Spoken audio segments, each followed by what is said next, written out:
रामायण की बात हो और हनुमान जी की बात ना हो, ऐसे कैसे हो सकता है। तो मैं आपको एक हनुमान जी की कहानी सुनाता हूँ। एक बार हुआ यूं कि विष्णु जी ने गरुण देव को हनुमान जी के पास भेजा बुलाने। तब तक हनुमान थोड़े बुजुर्ग होने लग गए थे। गरुण वैकुंठ धाम से विष्णु जी के आदेश पे उड़ के गए और वो पहुंचे हनुमान जी के पास पृथ्वी में। उन्होंने बोला कि विष्णु जी आपको याद कर रहे हैं, चलिए। हनुमान बैठ के राम जप कर रहे थे। हनुमान बोले कि आप चलिए, मैं पीछे पीछे आता हूँ आपके।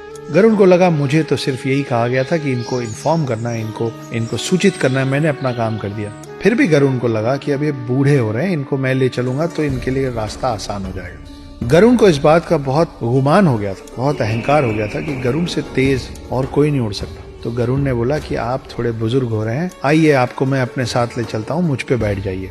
हनुमान जी ने फिर से कहा कि मैं अभी अपना जाप खत्म करूंगा, उसके बाद आऊंगा, आप चलिए मैं आता हूँ। गरुण निकल गए। गरुण पूरे स्पीड से उड़ के वापस विष्णु जी के पास वैकुंठ धाम पहुंचे। मगर वहां पहुंच के देखते क्या है, वो देखते हैं कि ऑलरेडी हनुमान जी बैठे हुए हैं विष्णु जी के पांव के पास। ये पूछते हो कि प्रभु मुझे कैसे याद किया। गरुण को समझ में नहीं आया कि मैं इतने वेग से उड़ के आया हूँ, मुझसे पहले हनुमान जी पहुंचे तो पहुंचे कैसे।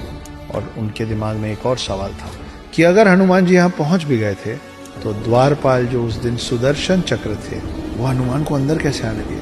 सुदर्शन चक्र ने हनुमान को विष्णु जी के पास आने से रोका क्यों नहीं। तो खोज शुरू हुई कि सुदर्शन चक्र है कहाँ, द्वारपाल सुदर्शन चक्र अगर द्वार पे नहीं है तो गया कहाँ। विष्णु जी मुस्कुराए और हनुमान जी बोले, हे हनुमान, कहाँ है मेरा सुदर्शन। हनुमान जी ने मुंह खोला और मुंह के अंदर से सुदर्शन चक्र निकला। सुदर्शन चक्र को इस बात का अभिमान हो गया था कि उससे ताकतवर कोई अस्त्र शस्त्र नहीं है, और गरुण देव को इस बात का अभिमान हो गया था कि उनसे तेज कोई उड़ नहीं सकता। हनुमान जी ने एक ही सफर में इन दोनों की सारी गलतफहमी दूर कर दी थी। वो अस्त्रों में सर्वश्रेष्ठ सुदर्शन चक्र को निगल गए थे और गरुण से पहले विष्णु जी के पास पहुंच गए थे। ये हैं हमारे हनुमान।